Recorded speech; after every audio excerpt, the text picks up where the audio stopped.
আসসালামু আলাইকুম রহমতুল্লাহি ওয়া বারাকাতুহু। দেশ এবং দেশের বাইরে থেকে যারা আজকে আমাদের ভিডিওটি দেখছেন সবাইকে অসংখ্য ধন্যবাদ।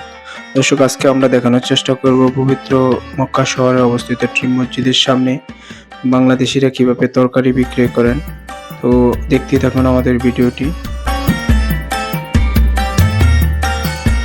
التطيب واستعمال السواك الصلاة عن ذكر الله ومن يفعل ذلك فأولئك هم الخاسرون نستجير بالله وإياكم।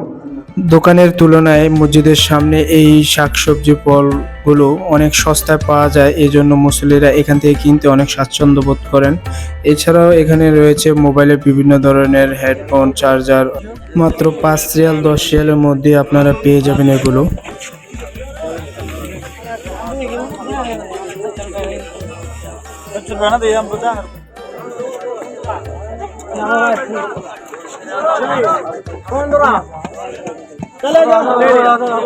ভালো